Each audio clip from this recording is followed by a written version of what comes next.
Hello students, welcome to Sparks academy. So இன்னைக்கு வந்து week to week சீரிஸ்ல profit and லாஸ்ல இருந்து ஒரு கொஸ்டின் பார்க்க போறோம். ஓகேங்களா? Okay. An article is sold at a loss of 10%. அப்போ நான் என்ன பண்றேன் அப்படின்னா, என்னுடைய காஸ்ட் பிரைஸை நான் 100 சொல்லிட்டு அசியூம் பண்ணிக்கிறேன். ஓகேங்களா? ஸோ அப்போ எனக்கு லாஸ் எவ்வளோ சொல்லியிருக்கான்? இது என்னவா இருக்கும்? எஸ்பியா இருக்கும். ஸோ அப்போ 10% அப்படின்னா 90. அடுத்து if it had been sold for 27 more, there would have been a profit of 5% சொல்லியிருக்கான். ஸோ அப்போ 5% ப்ராஃபிட் அப்படின்னா இங்கே எனக்கு எஸ்பி என்னவா இருந்திருக்கும்? 105 இருந்திருக்கும். ஓகேங்களா? ஸோ அவன் சொல்ற மாதிரி இங்கே எவ்வளோ இன்க்ரீஸ் ஆயிருக்கு? 15 பார்ட். இந்த 15 பார்ட் அப்படின்றது தான் எனக்கு 27 இருந்திருக்கும். ஓகேங்களா? ஸோ அப்போ இதை டிவைட் பண்ணீங்கன்னா உங்களுக்கு என்ன இருக்கும்? 9/5 into 100.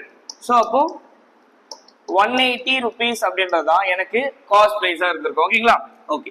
ஸோ அப்போ இதே மாதிரி என்ன பண்ணுங்க அப்படின்னா இந்த சம்மை சால்வ் பண்ணி கமெண்ட் செக்ஷன்ல உங்களோட ஆன்சர் அப்படின்றத சொல்லிடுங்க. தேங்க்யூ.